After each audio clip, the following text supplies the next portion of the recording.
Bonjour madame. Bonjour monsieur. Nous venons à votre rencontre parce que vous êtes la candidate pour la droite républicaine dans la 4e circonscription. Vous étiez anciennement la suppléante de Jean-Michel Couve qui lui a décidé de ne pas se représenter. Une première question, on connaît les attraits de la 4e circonscription, il y a un aéroport à La Mole, est-ce qu'il y a aussi une école de parachutisme? Oui, je vois ce que vous voulez dire.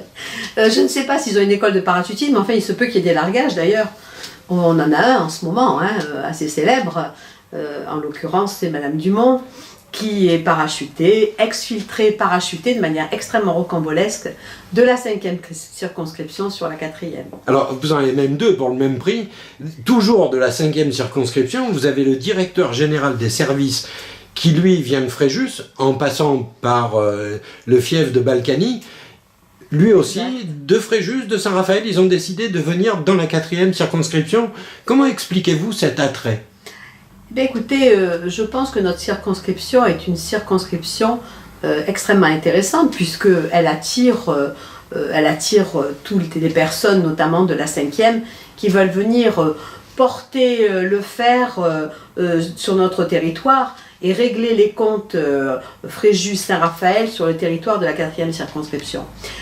C'est une circonscription, cette 4e circonscription, qui est extrêmement complète au niveau territoire, au niveau socio-économique, puisqu'elle allie le littoral, le massif et la plaine, c'est une très belle circonscription, je dois dire. Je ne vais pas dire que c'est la plus belle du Var, mais oui, pourquoi pas, parce que nous avons des territoires très emblématiques avec toute la viticulture sur la plaine, qui génère une économie touristique et agricole extrêmement intéressante, avec, je pense notamment, des grandes sociétés comme la société Meillan au Canet des Morts, mondialement connue, et puis le littoral avec, bien entendu, le golfe de Saint-Tropez et le massif des Morts, très réputé aussi, et notamment en matière d'archéologie. Dernièrement, je rencontrais un archéologue, géologue, qui travaille pour le musée d'histoire naturelle de Toulon, et qui nous disait qu'ils avaient fait des découvertes de dinosaures inconnus ailleurs dans le monde, sur la commune de Gonfaron, dans le massif des Morts. Donc ce territoire, indépendamment de tous ses atouts, toutes ses qualités, intéresse et attise les appétits d'autres circonscriptions et d'autres personnes qui veulent venir ici le mettre en coupe sombre ou le coloniser comme on voudra. Mais comment expliquer que les états-majors n'aient pas compris qu'il est bien difficile de défendre une circonscription quand on n'y est pas enraciné? Je ne sais pas. Ce que je trouve surprenant, c'est que dans la 3e circonscription et la 5e circonscription, ce sont les suppléants des députés qui s'arrêtent, qui ont été investis, et que dans la 4e circonscription, étant suppléant du docteur Couve qui a choisi de ne plus de s'arrêter, je n'ai pas été choisie par les autorités de mon parti pour être investie. Je ne comprends pas non plus que sur ce territoire, où il y a quand même 28 communes, il n'y ait pas eu un maire, un élu, une personnalité même de la société civile qui ait trouvé grâce aux yeux de ces instances politiques pour pouvoir représenter ce territoire. Comme vous le dites très justement, comment voulez-vous mieux représenter un territoire que si vous n'êtes pas de ce territoire-là? Comment voulez-vous connaître les tenants et les aboutissants des problèmes économiques, sociologiques, agricoles, si vous n'êtes pas du cru, si vous ne l'avez pas travaillé, si vous n'y avez pas vécu, si vous ne le connaissez pas? Il va falloir que vous arriviez et que vous commenciez à apprendre à le connaître. Ça va vous demander quand même un certain temps pour pouvoir l'appréhender. Or là, je crois que ces deux candidatures-là ne sont pas acceptées par le territoire, par les élus d'abord, premièrement, par les habitants surtout, et puis surtout, moi je considère qu'ayant travaillé depuis 4 ans aux côtés du docteur Couve sur cette circonscription, je considère que non seulement je suis légitime, comme il l'aurait été s'il avait décidé de continuer. Mais j'ai cette légitimité, d'ailleurs il me soutient dans ma démarche. Je suis prête, parce que je le connais, ce territoire. Je vous l'ai dit, j'ai dû tenir plus de 150 permanences parlementaires. Et puis je vous passe toutes les visites chez les gens, dans les associations, les dossiers sur lesquels je travaille avec M. Couve. Et je considère que cette légitimité et cet apprentissage de ce territoire et de cette fonction de parlementaire, eh bien aujourd'hui, je suis prête à les porter pour ce territoire, pour cette 4e circonscription. Sur le territoire de la 4e circonscription, il y a un site très particulier qu'est la décharge de Balançan. Quelle est votre position sur cet épiphénomène ?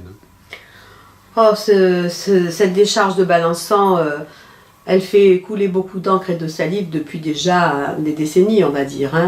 Alors au départ, on a mis des bâches géothermiques dans un gros trou, et puis maintenant, on n'a pas la pyramide de Khéops qui s'élève au-dessus de nos têtes. Mais enfin, maintenant, de l'autoroute, quand on arrive au niveau du Luc, qu'est-ce qu'on voit ? On voit cette montagne. À tel point que je me dis, elle va bientôt dépasser Notre-Dame-des-Anges, si ça continue. Alors, il va falloir vraiment trouver une solution, parce que même si toutes les précautions sont prises pour éviter les pollutions, moi, je ne veux pas faire de procès d'intention, je veux bien le croire. Mais on arrive au bout du bout, là. On va monter jusqu'à quelle hauteur ? Donc il est indispensable aujourd'hui de trouver des solutions pérennes dans les 10 années à venir pour que cette décharge cesse d'exister et qu'on puisse envisager à la fin de la décennie qui vient un début de dépollution si c'est possible. Voilà. Donc évidemment, on ne va pas sortir la solution du chapeau, mais je crois qu'il faut vraiment qu'on s'y attelle et qu'on travaille dessus. Certaines communautés de communes ont déjà délocalisé l'apport de leurs déchets, pour aller au Cytomate, je pense particulièrement au golfe de Saint-Tropez, qui va maintenant emmener ses déchets au Cytomate à l'aire toulonnaise. Il va falloir qu'on trouve comme ça pour toutes les autres communes qui restent, parce que je crois qu'il y a 92 communes qui viennent apporter leurs déchets au Balançan. Donc il y en a déjà 12 qui se sont retirés, il en reste 80. Il va falloir qu'on trouve une solution, et là, mais vraiment sérieusement, que tout le monde se mette autour de la table.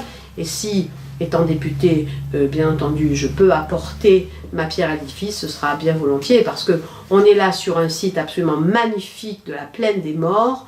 Il y a des projets très ambitieux sur ce territoire, portés par le maire du Canet des Morts, portés par l'association Morts Développement Durable, dont je fais partie du conseil d'administration et dont le président est Jean-Michel Couve, notamment pour la valorisation de ce territoire avec la création d'un géoparc UNESCO qui est très avancé. Les derniers réglages sont en cours. Ce géoparc mettrait en valeur tout le paysage socio-culturel, économique de ce massif des Morts sans apporter de contraintes supplémentaires. Ce qui est très important, c'est qu'il n'y aura pas de contraintes supplémentaires. Ce n'est pas un parc national, ce n'est pas un parc régional. C'est simplement la mise en lumière d'un territoire magnifique. Touristiquement, c'est un apport important pour ce territoire et on ne peut plus garder cette décharge à cet endroit. J'en veux pour preuve, indépendamment de la vue, l'odeur. Parce que quand vous êtes sur la route pour rejoindre l'autoroute au Canet, eh bien, je peux vous dire qu'il y a des endroits où ça sent extrêmement fort. Voilà, donc je plains beaucoup les populations qui habitent dans ce secteur. On l'a bien compris, la 4e circonscription du Var est une circonscription très touristique. Il y a un problème lié au tourisme, ce sont les transports. Si vous êtes élu député, que pouvez-vous faire pour désengorger la circulation ? Pendant 2 mois de l'année, la situation des transports et du déplacement sur notre secteur, plus particulièrement du golfe de Saint-Tropez, est intenable.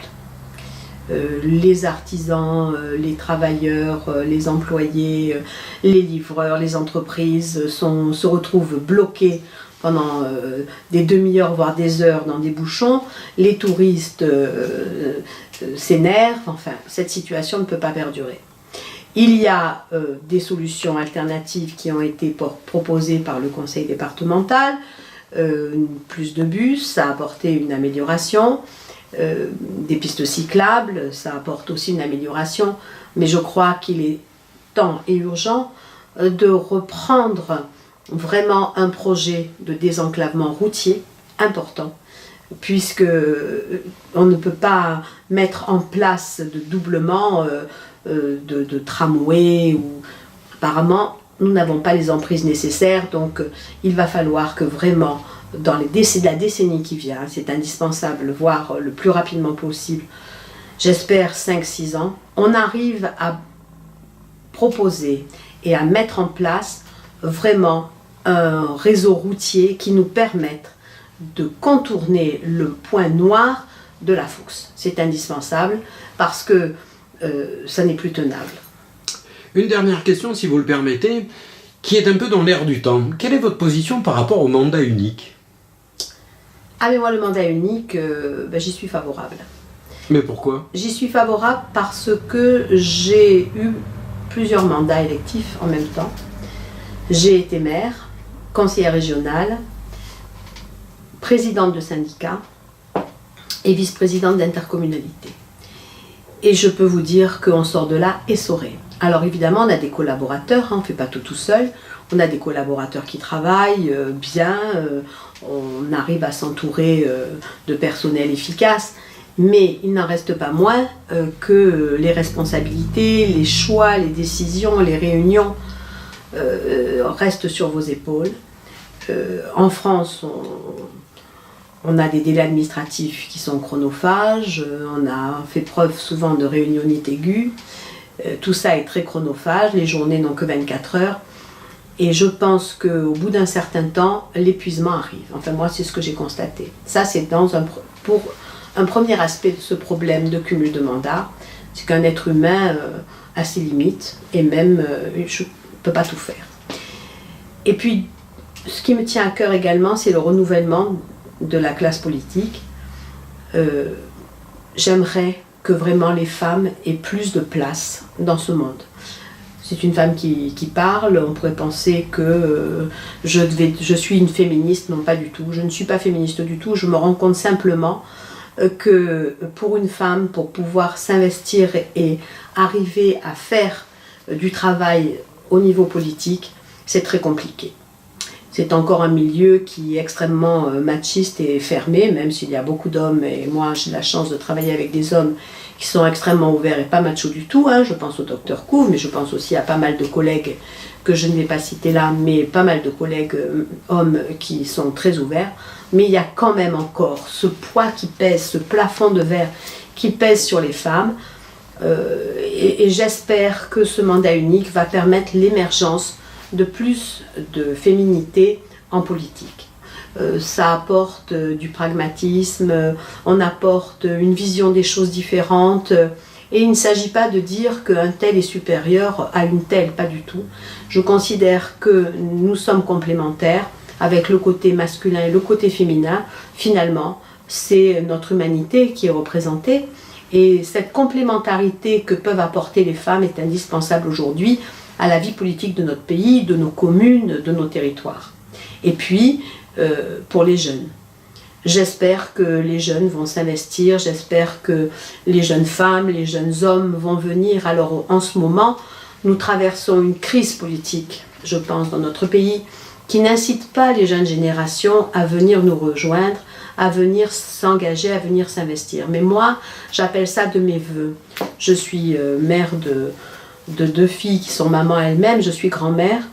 Et je crois que notre société aujourd'hui et notre système politique doit se renouveler, doit s'ouvrir, doit permettre aux jeunes de venir s'insérer, et surtout, c'est notre responsabilité. Nous devons les intéresser et leur montrer que c'est possible, leur montrer que c'est intéressant, leur montrer que de s'engager au service d'un territoire et au service des populations, c'est un bel acte quand il est fait au service de l'intérêt général et pas pour la somme d'intérêts particuliers. Mais pour ce faire, n'est-il pas nécessaire de quitter les dogmes des partis, qui sont peut-être, me l'accorderez, à bout de course?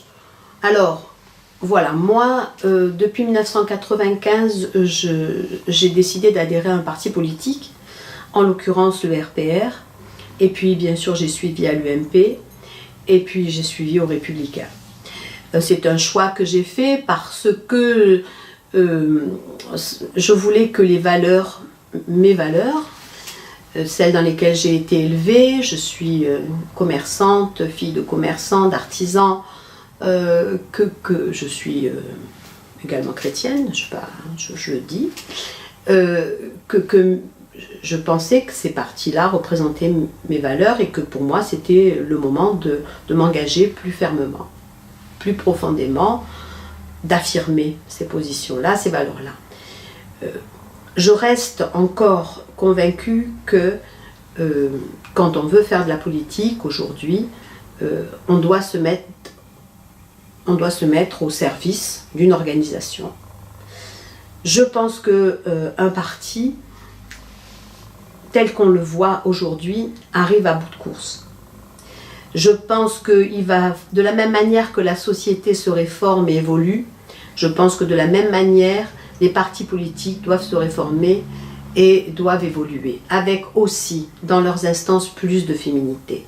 Il m'arrive d'assister à des réunions politiques où il y a une douzaine de personnes sur l'estrade et où il y a une femme, voire pas du tout. Et je pense que, alors des jeunes, n'en parlons pas. Je pense que les partis politiques sont là pour porter des valeurs. En fait, ce sont des personnes qui se réunissent et qui disent nous pensons de cette façon-là, nous voulons aller dans une société qui soit comme celle-là. Je pense que, voilà, comme une association, c'est très bien, mais qu'il faut ouvrir.